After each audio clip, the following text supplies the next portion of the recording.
Hey, coming up on today's episode of the Virtual Couch, we're talking all things habit related. What is a habit? How do you create them? What's the pop psychology myths around habit change?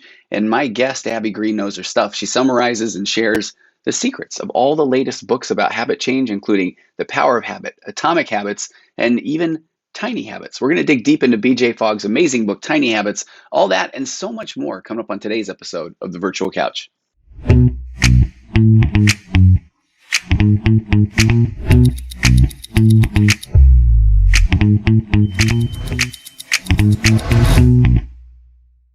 Hey everybody, welcome to a special bonus episode of the Virtual Couch, episode 236, the second episode this week. And I am still your host, Tony Overbay. I'm a licensed marriage and family therapist, certified mindful habit coach, writer, speaker, husband, father of four, ultramarathon runner, and creator of The Path Back. The Path Back is an online pornography recovery program that is helping people reclaim their lives from the mind-numbing, soul-sucking, time-wasting habits of turning to pornography as a coping mechanism. And trust me, it can be done in a strength-based, hold the shame, become the person you always wanted to be kind of way. So head over to pathbackrecovery.com. You'll find a short ebook that describes 5 myths that people often fall prey to when trying to put pornography behind them once and for all.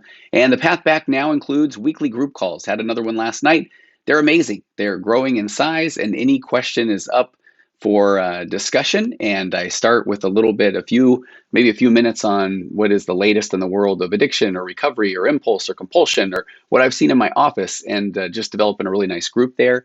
And it's part of the Path Back program, and I would love for you to even try the calls out. So if you would like to do that, they're every Wednesday, and you can get on board by reaching out to me at contact@pathbackrecovery.com or go to tonyoverbay.com and just hit me through the contact link there and tell me that you're interested in getting a code to be a participant in one of those calls. And while you're there at tonyoverbay.com, go ahead and sign up to find out more about the magnetic marriage course. I know I've been talking about that so much, but it's because it's coming soon in January, and it's game changer. So a way to communicate better with your spouse, I think with anybody, quite frankly. So find out more about that. Sign up at tonyoverbay.com. And it has been only 2 days since the release of episode 235, which was my interview with Dr. Jennifer Finlayson-Fife, titled "When You Feel Like You Are Trying More Than Your Spouse." Plus a little bonus, when narcissistic traits show up in marriage. That was a question that was asked to both Jennifer and I by a mutual fan. And as anticipated, the downloads are double, maybe even more so than what they would typically be 48 hours into a release of an episode.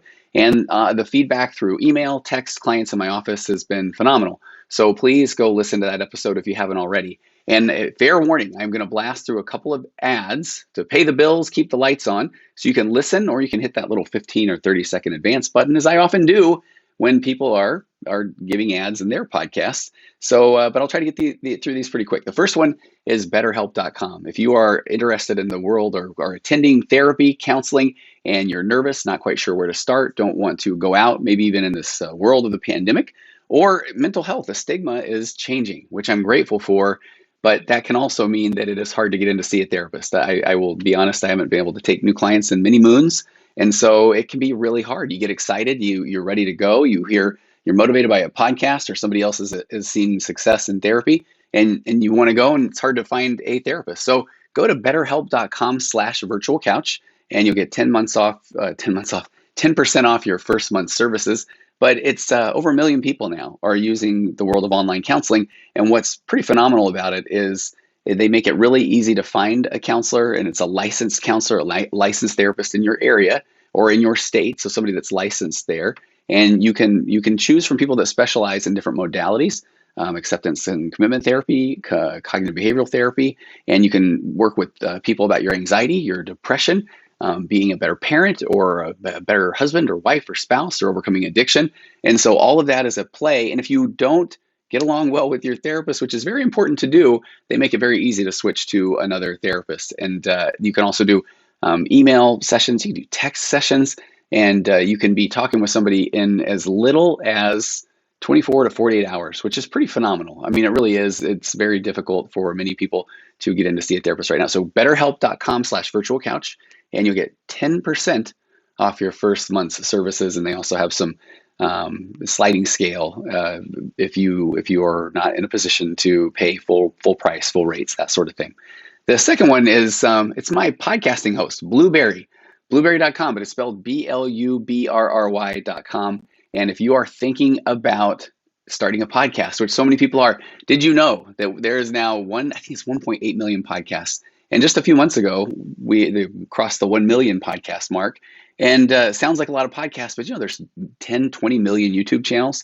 So a lot of people feel like podcasting is where YouTube was a decade ago. So it's not too late. If you really feel like you have something to say, just get on there and try it and be consistent and start to build a little following and express yourself, because you never know where that may lead. And I'm not talking about you have to be able to monetize your podcast or any of those sort of things, but it's a wonderful way to express yourself, to create a community. And I have used multiple podcast hosts. I finally settled in Blueberry, BLUBRRY.com, because they just have unlimited downloads of episodes, no contracts, you can cancel anytime, which is pretty significant. They have this amazing WordPress plugin, which sounds very nerdy, but it just makes posting episodes to a website so easy. And the episodes are hosted until, if ever someday you decide you want to cancel, they're immediately sent out to all the big players. Apple, you can connect to Spotify, all of the different places that you probably listen to podcasts, and it comes with its own audio player, your own podcast webpage, which is pretty impressive. And again, all the podcasts are Apple compliant feeds for syndication. You can schedule postings, so you can do this later. So if you want to bank a few episodes and then schedule them to be consistent weekly or that sort of thing, and just makes publishing podcasts extremely, incredibly easy. So go to blueberry.com, BLUBRRY.com, and if you sign up for hosting, then use a coupon code Virtual Couch, and you get a month for free. So it makes it easy to try this. So blueberry.com, BLUBRRY.com, and use the code Virtual Couch. All right, so my guest today is Abby Green. And I met Abby and her husband Tyson through social media. It's probably been longer than I think, maybe a year or two ago. And we had some exchange of messages and comments, and I've always just appreciated her approach. You can tell even just through email and messages that she's very energetic. She's a certified life coach, but even more so, certified tiny habits coach, which we're going to talk a lot about today. And she really knows her stuff around habits. And so I knew when I was going to be interviewing her about habits that I had to get my habit game strong. And we have a really good discussion about habits, habit research, habit formation, breaking habits. And again, I think what I've been drawn to the most is that she understands that it's not as easy as just saying, okay, tomorrow I'm going to be a runner, so I just need to change that thought, and from there it's easy. No, because we all have hopes and dreams and fears, and we want more in our lives. We also have patterns of behavior and baggage and fear of the unknown and imposter syndrome. And so I really appreciate, and this is what a lot of our messages have gone through over the last year or so, is that she understands that balance of motivation and values and goals with life and distractions and avoidance, and just being a human being. After all, she has 4 small kids of her own, and she deals with success and setbacks on a daily basis, but continually looking for a way to keep moving forward, to keep thriving, which is her website is called simplythrivenow.com. And you're going to hear about her Healthy Holiday Habits Challenge a bit later on in the episode. But if you head to her website, you'll see a link for a discount. She's offering a discount code for the Healthy Holiday Habits Challenge, and it begins on December 7th. So go there now while you listen, or I'll have a link in the show notes. So I was going to go into a little bit more details about habits here in the intro, but I've gone on far too long. I will say the one thing, I'll make it so brief because I cannot remember if we covered this in the episode or not. But one of my favorite things, and if you listen to multiple episodes of the Virtual Couch, you'll recognize this one right away. But it still blows my mind that I hear people talk about, hey, it takes 21 days to make a new habit, 21 days to break a habit. And that is so just ingrained. If you haven't heard that, Google it. Now, as I say that, when you Google it, you will see a lot of people saying that, spouting that. As a therapist, what you see are then people get to day 22, 23, 30, 40, and something doesn't yet feel like it is a habit that they are ready to do for life. And then people beat themselves up and say, what's wrong with me? Nothing, because it takes longer than that to make a habit or break a habit. And it can take a pattern of some consistency, but some little failures or mishaps along the way are perfectly normal. You just continue to stay the course. Where that data came from, which is fascinating, is a plastic surgeon that was in battle, World War I or II. I should probably remember this by now. I even want to say his name was Maxwell Maltz or something to that effect, but was a plastic surgeon that I don't know who drafted, volunteered, but was there in the battlefield, was working with people that were having their arms and limbs blown off. And then he just noted that it took about 3 weeks for that phantom pain of the limb, or them to even think that a limb was still there, to go away. About 3 weeks. Some data was published about that, and then every motivational speaker, every psychologist, every therapist ran with it. I mean, this was 70, 80 years ago, and then just thought, okay, well, if it took them 3 weeks to feel like my arm is finally gone, then it must take 3 weeks for the brain to settle into some new behavior. And so thus the it takes 3 weeks to create or break a habit was born. But again, the problem is that it takes longer. There are so many studies now. That's the fun thing to Google. And depending on the habit, depending on your makeup, depending on your environment, it can take 45 days. It can take 6 months. It can take a year. And that's not to mean to something to be discouraged about. It's meant to know that you're human if you haven't completely gone from zero to runner in 21 days. No one's going to do that. So we're going to talk a lot about the concept of tiny habits, creating new habits, the way the brain works with habits, and you're going to learn a lot today. So I did go on a little bit long there, but that's where that pop psychology myth of 21 days to create a new habit comes from. I want to break that right now. And so sit back and listen, learn. You will come away from this episode wanting to create new habits and do some things that you've probably always wanted to do in your life. So let's get on to the interview with Abby Green. Asking you, Abby, how long should we do this?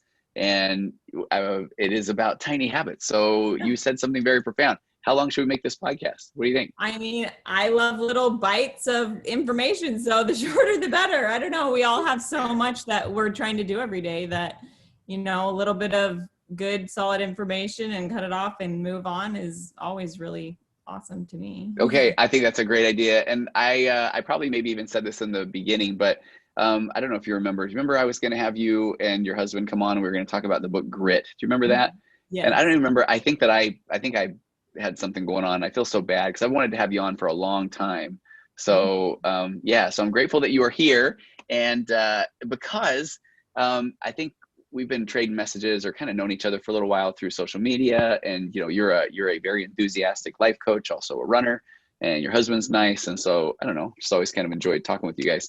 But what I liked is you're one of the first people that I kind of threw out that I don't want to ever sound mean or offend the life coach, because I love life coaches, and I do it as well.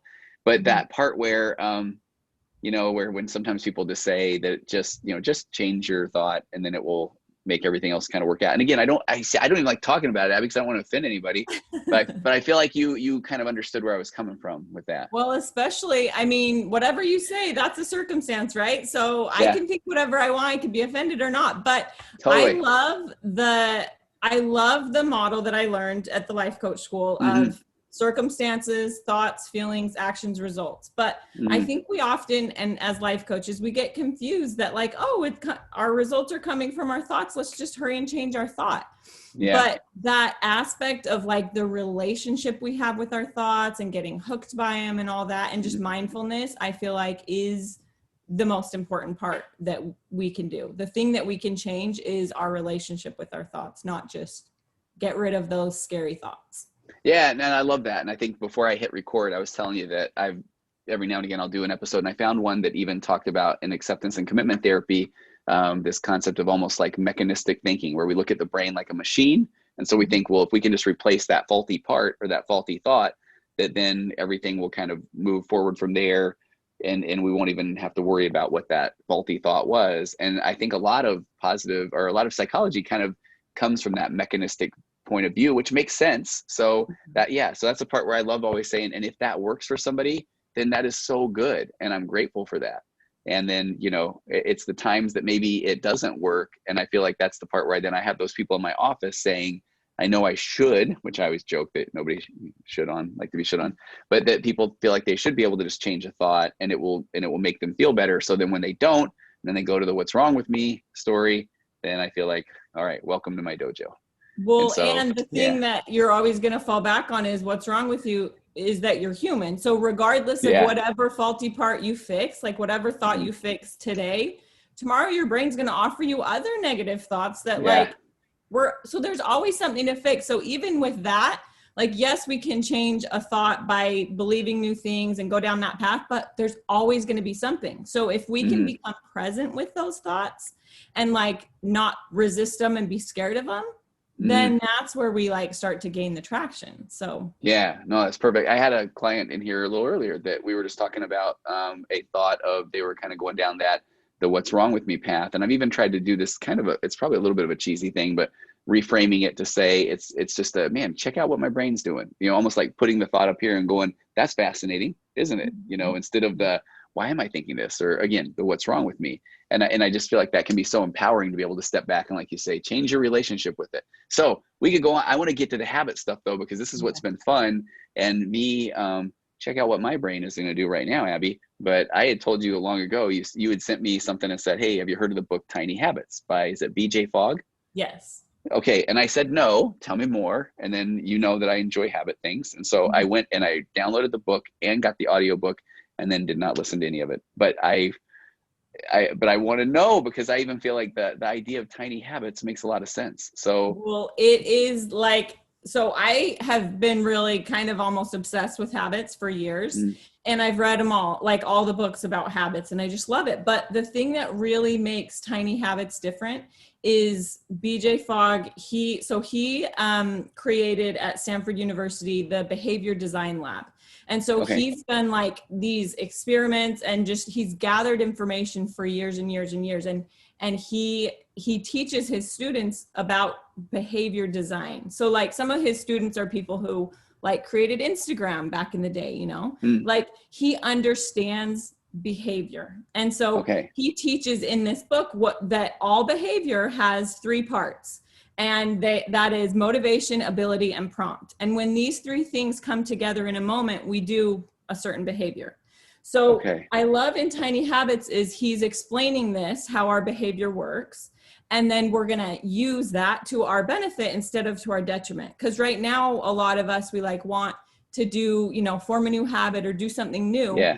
And we just think it's hard and we don't know where to start.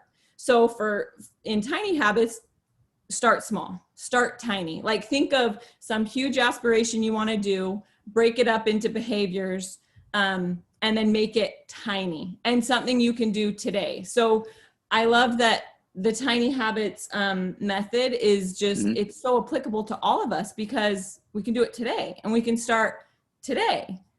Well, you had a video. Is that video that I watched, is that on your website? I'm curious. Yes. That, okay, good. So I will put links to that because I really enjoyed it. And there was a part there where you even talked about just doing a couple of squats or that sort of thing. And what I love is, if you're okay, I want to kind of riff a little bit with acceptance and commitment therapy, and you talk tiny habits and we'll solve all the problems. So I love the fact, why I liked even the idea of tiny habits, and I wanted to talk to you about it so bad, was in acceptance and commitment therapy, major breakthrough for me was if my value-based goal is fitness or exercise, which I think you talked about in your video, then even if my brain says, okay, well, I've got time to do a couple of squats, my brain wants to say, well, that's not a lot. That's not a lot of, and I feel like, yeah, we're not even arguing if it's a lot of exercise. That wasn't the goal. The goal was exercise. I mean, is that kind of where we're going? Right. And so we do these little things that then we prove that to ourselves. So like if your value is like, I want to be someone who exercises, then you think, what does a person who exercises do? Like they do squats, but like right now I only have time to do 5 or 2. Yeah. And so the Tiny Habits method is where so the anatomy of a tiny habit is you take a new behavior, you make it tiny.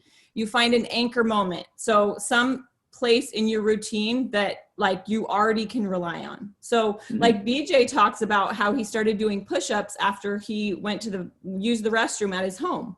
So every time he used the restroom, that was part of it. And over time, like he does tons and tons of push-ups, but that's funny that I shared, because I texted you that. That's funny because I haven't read the book. Right. And now between every session, I do push-ups, and now I'm doing far more than I've ever done. I didn't know that BJ did that with the bathroom. That's fascinating. Yeah. Okay. Yeah. All right. I love that. And so, but at the time, you took you took what you didn't have very much time in between each client. And now you're like, whoa, I can do a lot of push-ups, and you're more fit. You're becoming that person. So we take these tiny habits and we anchor them to something. Like for you, it was in between each client because you're doing that all the time. Yeah. And then the thing that really I feel like makes it different, what BJ teaches, is the celebration aspect. I know that's what I'm not good at. So tell me more about this. I don't know what this looks like. Okay, so if we think of any habit, any behavior really that becomes a habit, it starts small, it fits into your routine, and then it's solidified or strengthened by your emotions. And all habits are like that. And so if we use that same little model to then kind of like hack the system and deliberately create a new habit. So we use celebration or that feel good feeling in your brain to solidify it. So if it's like something little, like you did a couple push-ups and you like celebrate by a smile, it can be, I mean, he has a lot of cool ideas in the back of his book about ways to celebrate, and some of them are super cheesy and some of them are just little, but it's funny because you think of like a little kid and they're so good at celebrating the tiniest little things. And it's kind of like we unlearn that as adults, we're like, why would we celebrate? Like, I just did 2 push-ups, or I just, took 1 minute of mindfulness, or I wrote one thing down that I'm grateful for. Like, that's not a big deal. But as we do that, that's where you rewire your brain, and your brain next time it wants that feel good feeling again. So the next time you do the tiny habit, your brain will want to feel that again. And just that little bit of celebrating or a smile or a victory or whatever it is, that is what reminds your brain that you want to do it again. Yeah. And so that's how we like hack the system and use it for us instead of against us. So we use our emotions to create those habits. Okay, so I love that because my brain is going crazy with, I know that I could do the unhealthy thing of if I had a little piece of chocolate every time and I did the push-up chocolate, I know that, that would become a deeply rooted neural pathway, probably not the best one. And then my brain went to, or a little Smartie, because that's what I did when I was a kid. But but even if it was 2 or 3 in through the nose, out through the mouth breaths, get myself centered, it would almost create this routine. So client leaves, push-ups, breath, centered, let's go. So over time, that feeling that you feel when you do take those deep breaths and you feel centered, that feels good to you. So your brain then is like, what was that thing we did after this? Like, I want to feel that again. And so then that's how it becomes a habit. Yeah, no, I like that. And I don't want to take us off because I've got the notes pulled up here about the behavior design. I would love to maybe even if you wanted to go through some of that. But you've also read Power of Habit or Atomic Habits, or do you find that there's a lot of difference in tiny habits, or does it kind of build off of that? I think so. The Power of Habit was one of the first I read, like maybe 5 or 6 years ago, and I just totally fell in love with it. And Charles Duhigg talks about cue, routine, and reward. And so that was kind of like the loop that he talked a lot about. And then Atomic Habits came, and James Clear kind of takes it to another level where it's like he's got the cue, he's got the craving, response, reward. So he's kind of broken it up into those 4. And then I feel like tiny habits, it doesn't, of course, doesn't like argue with any of that, but it takes it to more of a simpler way. And it's just like, it's like the beginning of any habit. So we just make it small to what we're doing today. But I feel like the main thing that he talks about is that little aspect of celebration and using it for us. Okay. No, I like that. You had sent me some notes about the steps in behavior design. Is that something that you work through with your folks, or do you want to kind of go through that right now, or what do you think? Yeah. So in the Tiny Habits book, there's like the 7 steps that you kind of can go through, and so it's just kind of in that video that I sent you, we talked about like creating that identity, and we want to like have our values be our guide. I think it's The Liberated Mind by Stephen Hayes. He talks about, I love the example that he gives to values, where he says, values are like a direction, like west, and we're going to go there, but we're never going to arrive at west. Right. And so it can be this like we're always progressing and we're always headed there, but we don't just arrive and then we're done. And same with like in Atomic Habits, James Clear talks about identity is the North Star to habit change. And so it's like, that's the direction we're going, but we're not going to arrive but it's always going to be with us. So it's always progress. And because of that, we can have that like joy in the journey. So, but anyway, getting back to the, no, I like that though, Abby, real quick, because the values thing is what game changer for me of why I love ACT is that I think there's even that step where people need to step back and say, am I living values that someone else has told me that would be important? Because in the liberated mind, what I love he talks about is that idea of socially compliant goals, or doing something that I think I'm supposed to, but if I'm doing it because I think I'm supposed to or have to, then my motivation is weak and ineffective because it goes against my process of unfolding. So I love that you're going to that. I love that you mentioned the liberated mind, because I feel like, if somebody's value is fitness, or if their value is curiosity, or their value is adventure, or their value is learning, and, it's almost like they have to do that work to first step away from but I mean, I don't have time for that, or I shouldn't do that, or I should be focused on other things. And so we're kind of saying, all right, once you have acknowledged something that is truly important to you, that really does kind of liberate you now to start to create these habits, because we maybe have not had the motivation to, because we felt like these are not things that we should be doing. Right.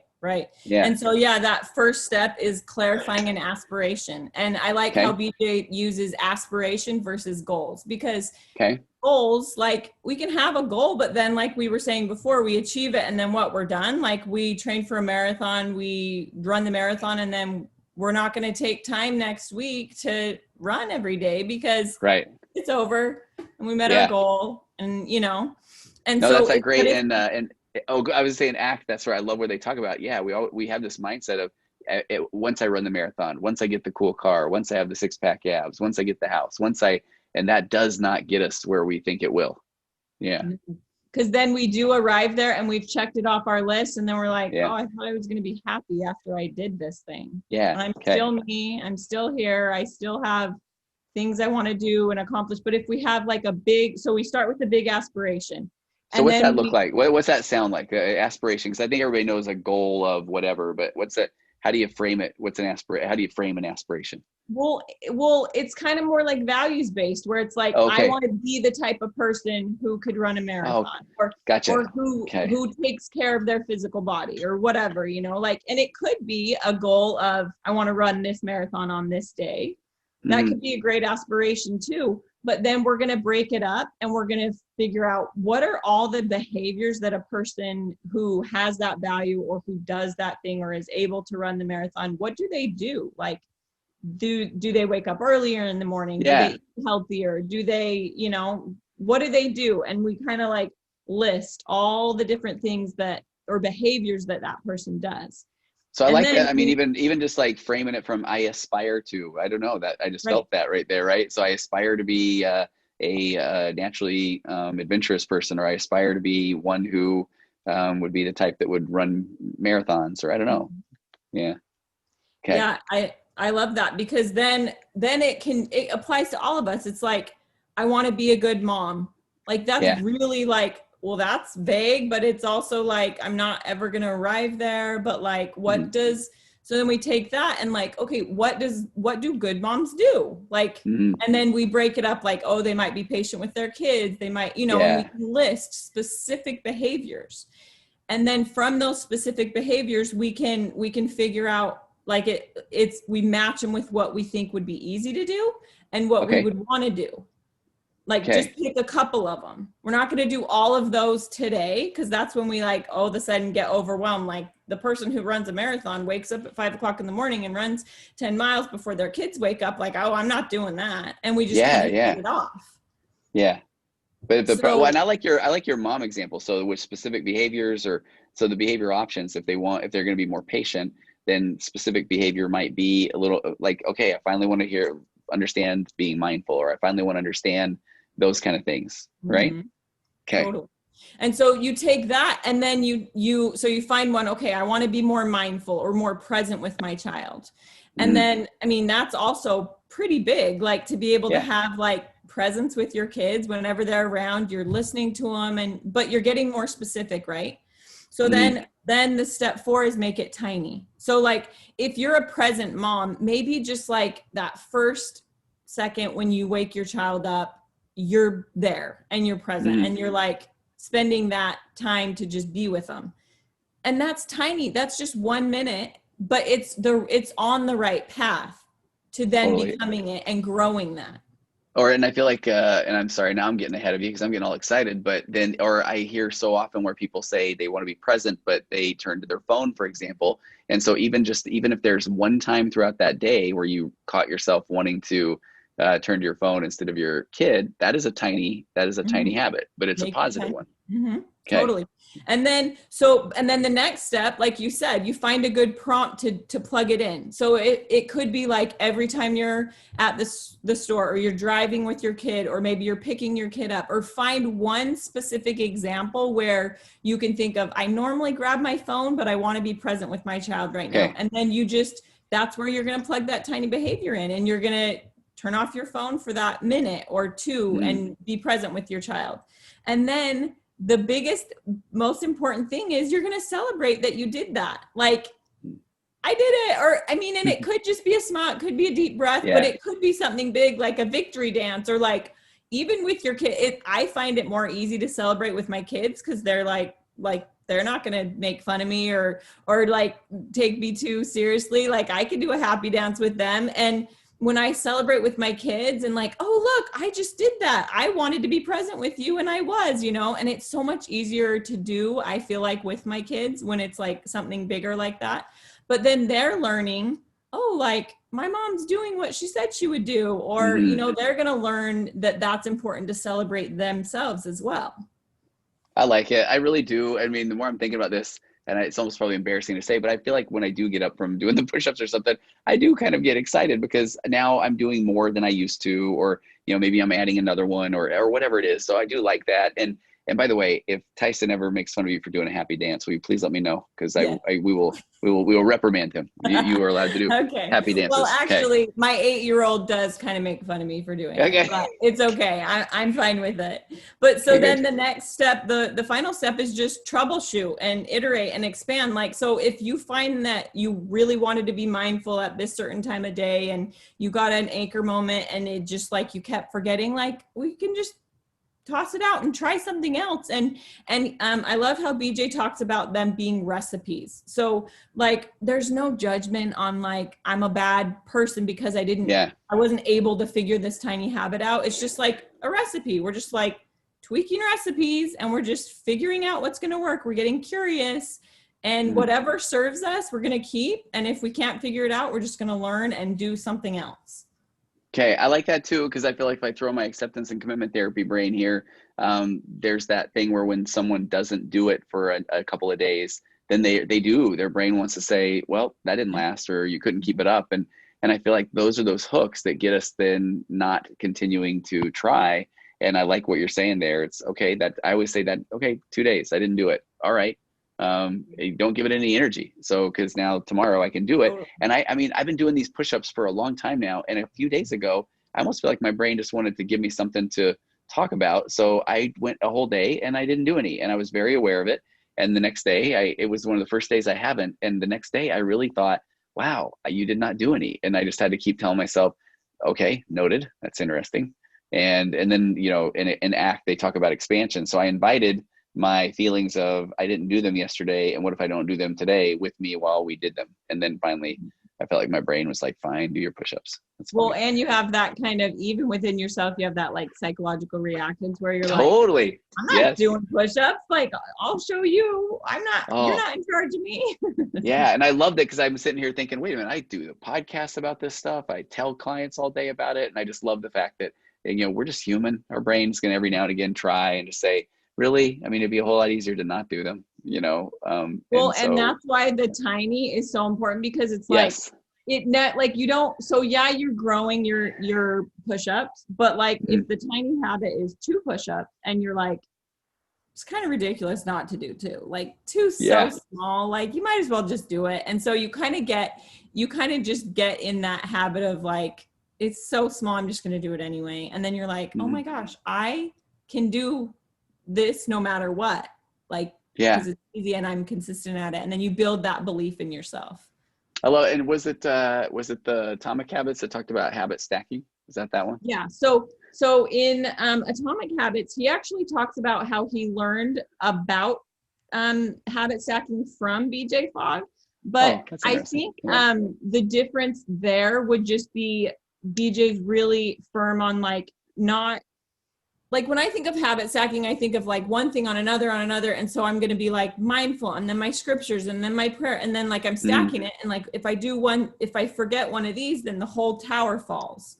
Whereas if it's just a tiny habit and it's just by itself, like these little, they're in throughout your day, these seeds that you're planting, that the tower's not going to fall down because Yeah.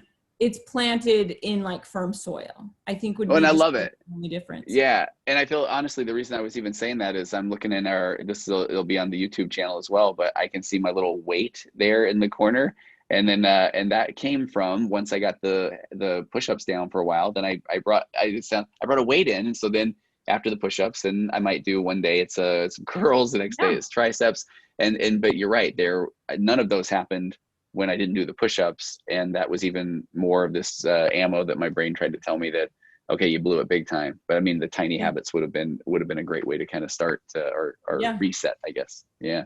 Hey, I'm curious, what are some of the things like you have done tiny habit wise? I'm Well, talking all about my I push-ups mean, and stuff. I had to do the Yeah. push-ups because I Did don't you? know, I love it. So I for sure do that. I do the mindfulness. I Uh-huh. try, and BJ talks about one that he calls the Maui Habit, which is first thing when you wake up in the morning, you put your feet on the ground and you just say, today's going to be a great day. Mm. And I love that one. And he has lots of stories in the book about how just transformational that can be, just when you begin, even when you're in the darkest place, you begin that, then you kind of like turn on your mind to looking for evidence for how that could be true, and so it just Okay. starts you on Oh, I see. that Yeah. path. But the Yeah. thing that because back when I first met you and I was really trying to be like nurtured heart approach, positive Yeah. Yeah. parenting, like, Yeah. and it was really hard. And I feel like this little aspect of celebration really kind of made it click for me, because I feel like this is what we're doing with positive parenting. We're like helping our kids do these little things and we're celebrating the good, right? So it's Yeah. like we're using behavior design, like what BJ talks about, of the all behavior takes place with the motivation, ability, and prompt. And we're like celebrating our children doing these things. And so their motivation is rising because we're giving them that like positive reinforcement or whatever. So I thought of you too when I read this, just because of the nurtured heart approach and how I used to think it was so hard. And I'm like coming over onto the side where I'm like, oh, it actually works better than I thought. Oh, that Not makes me that so happy, Abby. Yeah. not that I'm perfect at it, but No. That's a it great example though, because I mean, works. a few nights ago, I mean, it's probably been a little more, but I mean, yeah, with my teenager kids, and I think my wife will every now and again have an opportunity to say, "Oh, you're the expert, huh?" You know, I mean, because it's right. Yet I know it works, and I know it's amazing. But you're right. I love how you said it. Kind of you swing over into the side of, "Oh, that's not too bad," and I feel like that's what these tiny habits will eventually become, where then that becomes more of the norm, and then your brain might every now and again want to take the day off, and all right, that's okay, but now it's those habits are kind of rooted, like you said, in better soil. That's good. And so Hey, what yeah, the other thing I was going yeah, to say yeah, when you were like, what are some that you've tried? So yeah. recently I've done like a little challenge where I've challenged people to do 5 tiny habits every day, and they kind of check in and they get points and Okay, they're like earning prizes over the okay, holidays of these tiny habits, and they're mindfulness, okay. gratitude, eating brain foods or healthier foods, drinking more water, and movement. And so I just feel like those 5 things are what served me so well in the Yeah. beginning of making them part of my everyday, that then Will you they've say those grown. again? Okay, say those So again, because the first, I'm in. Okay, okay. So the first one is mindfulness. And okay. it's the tiny version. Like you're probably like meditating every day for like hours on end. 10 minutes max, but I appreciate that. Yeah, yeah. Okay. And then the second one is gratitude. So Okay. just taking a moment to write 3 things down you're grateful for. I like that. I don't do it well, and I've even taught it, and there's so much research that There's shows so that much research. it is Yeah. so real. So, all Yeah. right, I will do that. Okay, Okay. keep going. And then the Okay. third one is brain foods, which I love. Jim Quick. Do you know Jim Quick? No. He's like a brain coach, and I love everything he talks about. But he does this. He did this podcast years ago of brain foods, and he teaches you how to remember them. He's like, don't write this down. These are the brain foods, and he teaches it. And my 7-year-old listened to it, and like he's like, here's the brain foods, Mom. And still, like, it's probably 2 years ago, he's like, Mom, do you want to hear the brain foods? And he could just rattle them off because of the way Jim talks about remembering them. What are some of them? What are they? Yeah. So they're avocados, blueberries, broccoli, coconut oil, eggs, leafy green vegetables, salmon, turmeric, and dark chocolate. Oh, I'm in. Okay. I got you at the end. Yeah. All right. So that thing you were talking about earlier about dark chocolate, like you probably should just add some dark chocolate in with your push-up routine. Okay. Yeah, just not as much as I think when people say, oh, dark chocolate's good for you, then I can't eat the whole bar, but I could do a little something. All right. Yeah, a little bit. I That's like maybe not one that you want to grow, but it's definitely one you want to have. Yeah. All right. Okay. And then it was hydration? And then drinking more water, which is obviously everyone really pretty much knows that. And then the last one is movement. So any type of exercise, and it's a tiny version. So it could be stretching, it could be push-ups, it could be, jumping jacks, it could be anything. Okay. And I do like it's funny when I was listening to your video and the squats. I mean, I'm shocked at how few squats it takes to really feel it the next day. Totally. I think that's a good one. So, all right. So then, hey, where do people find you? What do we do next? Tell me what's going on. This has been awesome. Just either on Instagram or my website, Simply Thrive Now. And I'm doing another round of this Healthy Holiday Habits Challenge because everyone's like, I want to really get into my habits and possibly coach with you, like come New Year. And I'm like, okay, but let's get through the holidays like thriving instead of just surviving. And so you do these 5 little things and it'll get you on the right path to then be able to almost hit the ground running in come January. If you're doing these things, you're building that self-belief, you're figuring out your values and what you want to accomplish. And then, anyway, so I'm going to do another round of that in December and my website. Okay, I'm in. I need to do it. I've been thinking a lot about I want to do some recording or writing or something about everybody wanting to start on Monday, or start at the new year, and I feel like there's a lot of power in starting on Thursday or start something the end of what is this? The beginning of December. So start something right now. Okay, I'm feeling uncomfortably like non-committal. I'm committing, Abby, to. So maybe we can check in on how all those 5 things are going. I like it. Great. Okay. Perfect. Hey, this was so good. I mean, I feel like I'm so grateful to have you on. This is what I always hoped it would be. And I don't know, maybe we can make good on you, me, and Tyson talk about grit sometime down the road. Yeah. Okay. All right. I will have all the links and everything everywhere, and we will have to do this again. Perfect. Thanks so much. Okay. Thanks, Abby. Okay. Hang on 1 second here.